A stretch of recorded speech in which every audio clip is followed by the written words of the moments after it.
하나님께서 이 아침에 우리에게 주신 말씀은 골로새서 2장 1절에서 5절까지의 말씀입니다. 골로새서 2장 1절에서 5절까지의 말씀 우리 함께 교독하도록 하겠습니다.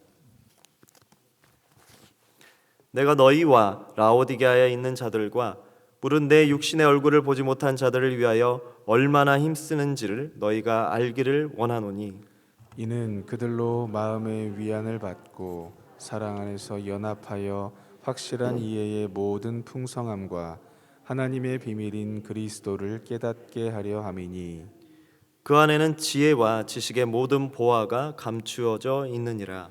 내가 이것을 말함은 아무도 교묘한 말로 너희를 속이지 못하게 하려 함이니, 함께 읽겠습니다. 이는 내가 육신으로는 떠나 있으나 심령으로는 너희와 함께 있어 너희가 질서 있게 행함과 그리스도를 믿는 너희 믿음이 굳건한 것을 기쁘게 봄이라. 아멘. 여러분, 우리 가운데 보이스피싱이라는 사기와 범죄를 당한 분들 주변에서 심심치 않게 보실 겁니다. 보이스피싱이라는 단어가 이제는 낯선 단어도 아니고 새로운 단어도 아니죠. 그만큼 우리 삶 속에 깊숙이 들어와 있는 것 같습니다. 전화나 스마트폰이나 여러 인터넷을 통한 금융 사기를 말합니다. 사실 우리가 그렇게 생각합니다. 주변에서 그런 어려움을 당한 사람들 혹은 뉴스에서 그런 어려움을 당한 이들을 보면 한 번쯤 이렇게 생각하시죠. 정신만 차리면 되는데 그걸 왜 당할까? 다 아는데 그런 범죄에 왜 노출이 될까라고 생각합니다.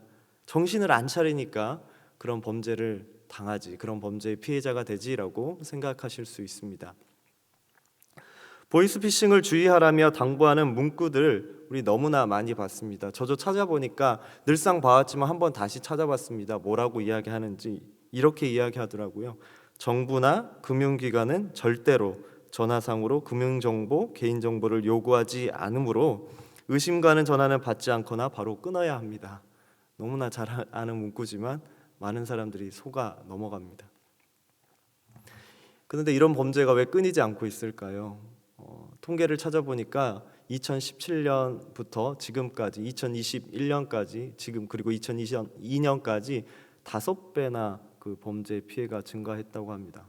2017년에는 피해액이 2,500억 정도 됐는데 작년에는 2021년에는 무려 7,800억까지 그 피해 규모가 확대됐다고 합니다. 여러분, 왜 이렇게 사람들이 속아 넘어갈까요? 왜 이렇게 노출이 되고 전화를 받고 자신의 비밀번호를 입력하고 돈을 찾아다 주고 이런 일들이 왜 이렇게 비일비재하게 일어나고 있을까요? 그들의 수법이 더욱더 교묘하게 진화되고 있기 때문입니다.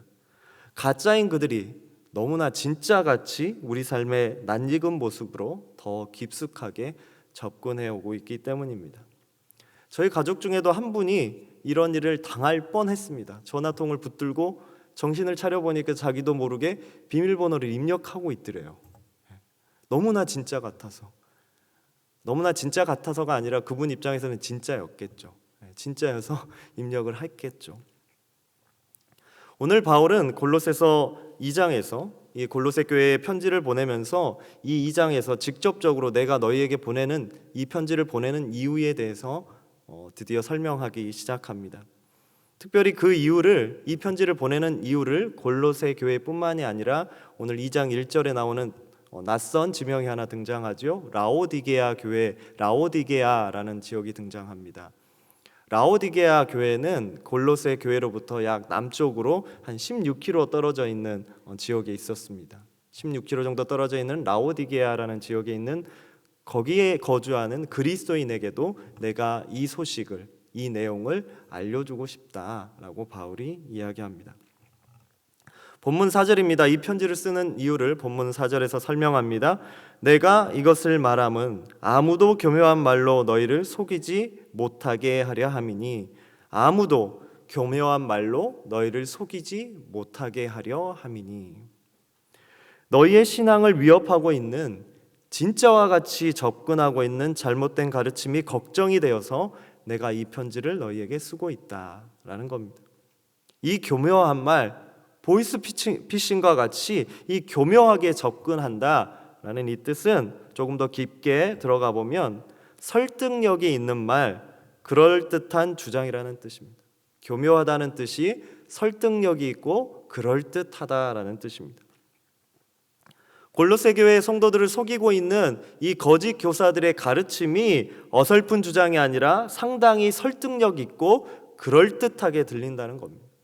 보이스피싱과 같이 설득력이 있고 그럴듯하게 듣고 있으면 있을수록 그들의 말이 맞구나 라고 고개를 끄덕이게 한다는 겁니다.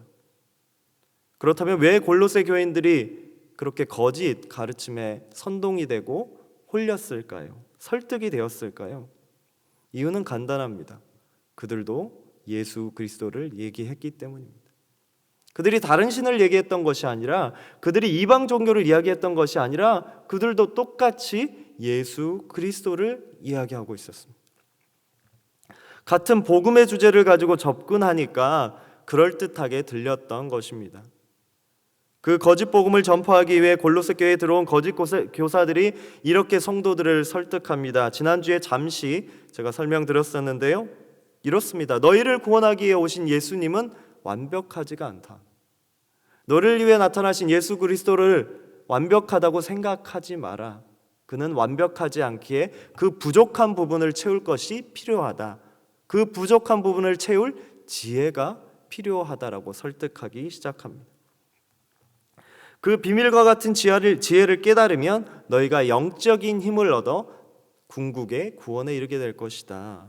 그 지혜를 얻기 위해 너희는 금욕을 행해야 되고 고행을 해야 되며 절제 행위를 통해 지혜를 추구해야 된다. 혹은 천사를 숭배하면서 하나님의 그 보좌 앞에 조금 더 가까이 나아가야 한다. 이렇게 설득하고, 어떤 이들은 너희가 유대 종교에서 믿는 율법, 그 율법의 행위를 지켜야지 너희가 구원에 이룰 수 있다라고까지 이 골로새 성도들을 현혹하기 시작합니다. 이런 이야기가 골로새 교인들에게 설득되었던 이유는 바울을 통해 배웠던 그들의 복음의 이야기와 예수님의 이야기가 그 거짓 교사들의 이야기 속에도 교묘하게 녹아들어 있었기 때문입니다. 이러한 사조를 향해 우리는 거짓 복음 혹은 이단이라고 부릅니다. 여러분, 이단이라는 얘기 많이 들으셨죠? 한자어입니다. 달을 이, 끝, 단. 100에서 99가 같지만 마지막 1이 다르면, 마지막 1이 틀리면 그것은 이단, 끝이 다른 거짓 가르침입니다. 그래서 초기 기독교교의 시대나 지금 이 시대나 수많은 이단들이 우리에게 찾아오며 교묘한 말로 우리를 설득하고 있습니다. 그 교묘한 말에 많은 이들이 또한 설득을 당합니다. 그러나 오늘 바울은 확실히 이야기합니다. 오늘 본문 2절과 3절의 말씀입니다. 확실한 이해의 모든 풍성함과 하나님의 비밀인 그리스도를 깨닫게 하려 함이니 그 안에는 지혜와 지식의 모든 보화가 감추어져 있느니라. 아멘. 골로새에 있는 그리스도를 위협하는 거짓 교사들은 하나님의 비밀을 깨닫기 위해, 그 감추어진 것을 깨닫기 위해 노력하라고 이야기합니다. 너희가 비밀에 쌓여 감추어져 있는 그것을 구하기 위해 애를 쓰라. 그 방법이 제가 조금 전 말씀드린 것처럼 율법을 지키든지 고행을 하든지 어떤 방법을 통해서 너희가 그 지혜를 깨달으라라고 이야기합니다. 왜 그렇습니까? 너희가 들은 바울의 복음으로는 완벽하지가 않기 때문이다. 완벽하지 않으니까 그것을 채우기 위해 무언가를 행해라 자꾸 가르치는 겁니다. 그러나 우리 잘 알고 있습니다. 하나님을 아는 그 지식, 하나님의 그 비밀은 감춰져 있지 않습니다. 우리에게 공개적으로 보여주셨습니다. 우리 주 예수 그리스도를 통해 철저하게 밝히셨습니다. 인간의 모습을 입고 오신 그 하나님께서 이 땅에 온 천하 만민에 보이시며 이 땅에 오셨습니다.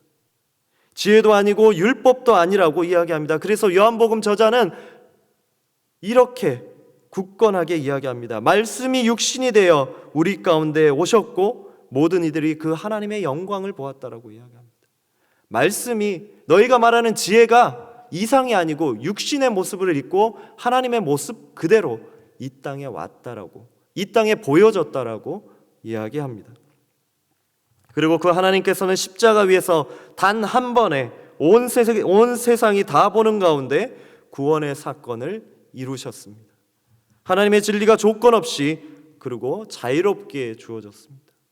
그를 보는 모든 이들마다 이해가 되도록 하셨습니다. 그리고 그 하나님의 역사는 오늘 우리에게까지 이 교회 공동체를 통해 끊임없이 전파되게 하십니다. 성령 하나님의 역사 가운데 변함없이 우리가 그 하나님의 은혜를 경험하고 있습니다. 그 하나님의 비밀의 지식을 지금 이 순간에도 우리가 이 자리에서 함께 나누고 있습니다. 오늘 우리는 이 밝혀진 비밀의 역사를 소유한 사람들입니다.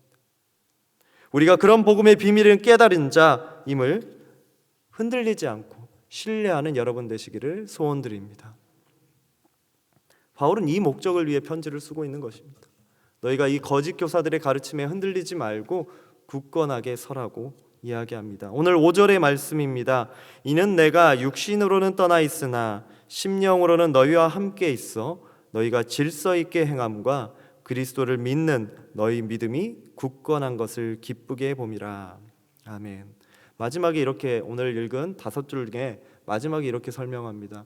내가 육신은 떠나 있다. 무슨 말입니까? 바울이 지금 어디에 있습니까? 바울은 로마 감옥에 갇혀 있습니다.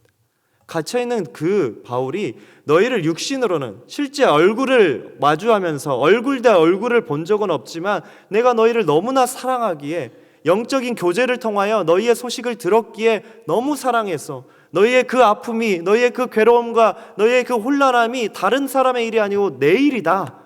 내 일이다. 그래서 내가 이렇게 너희에게 편지를 쓰면서 주님의 마음으로 기뻐하며 편지를 쓴다라고 이야기합니다.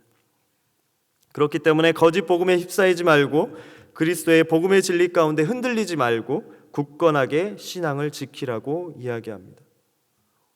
바울의 오늘 설교의 제목과 같이 이 골로새 성도를 향해 관심과 사랑을 가지며 이 성도들을 목양하고 있습니다.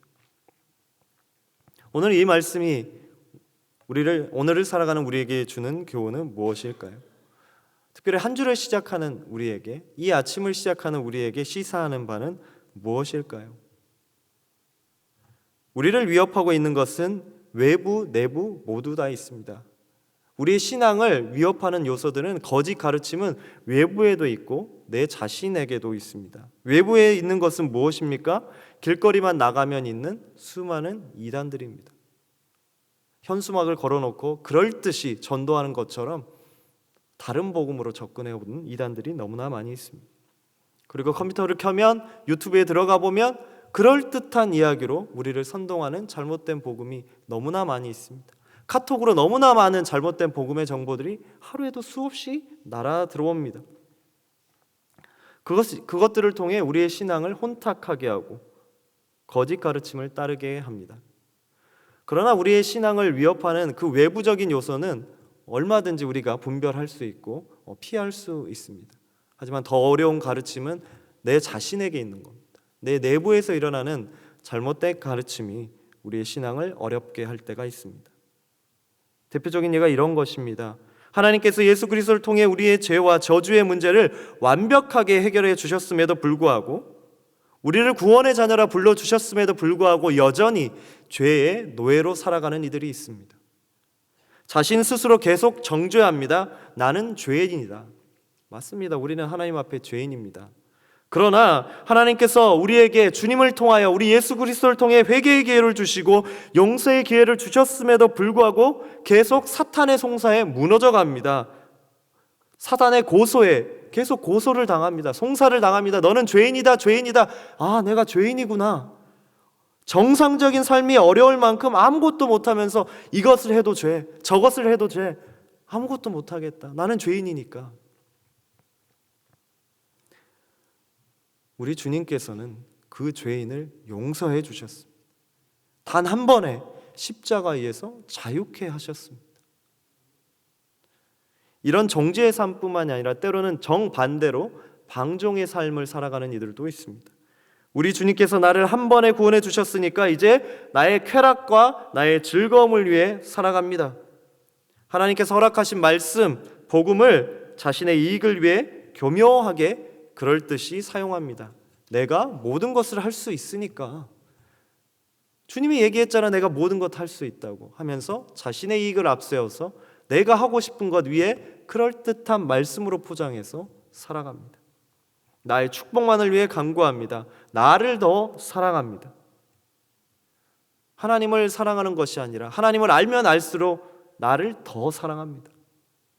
이것이 우리를 위협하는 오늘 삶 가운데 있는 외부와 내부에 있는 잘못된 가르침입니다.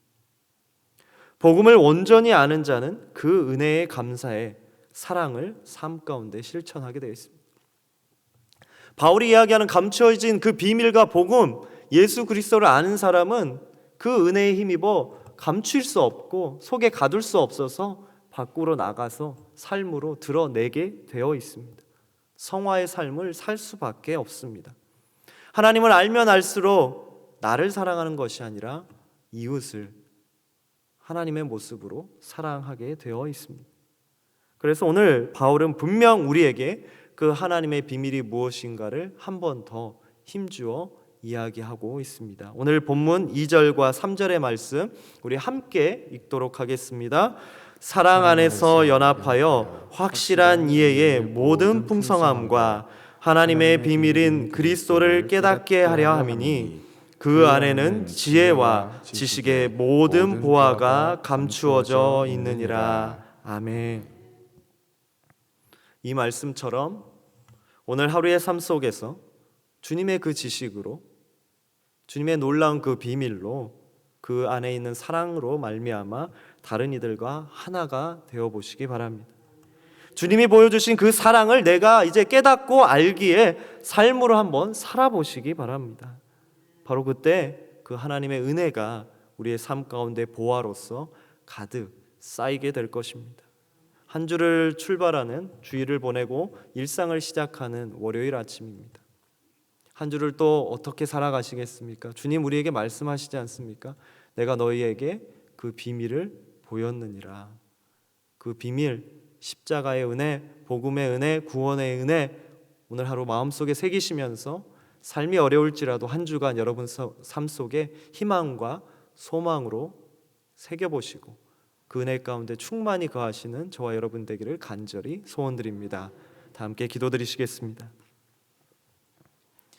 변함없는 진리 되신 주님, 오늘 말씀을 통해 우리의 신앙을 위협하는 요소들이, 거짓 가르침들이 우리 삶에 가까이 있음을 알게 됩니다.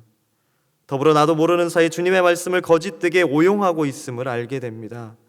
오늘 말씀과 같이 우리에게 보여주신 변함없는 복음의 진리에 의지하여 흔들리지 않는 신앙으로 오늘 나의 삶 가운데서 주의 사랑을 증거하는 나의 삶이 되게 하여 주시옵소서. 성도 거룩한 하나님의 백성으로 살게 하여 주시옵소서. 진리 되신 예수 그리스도의 이름으로 기도드리옵나이다. 아멘.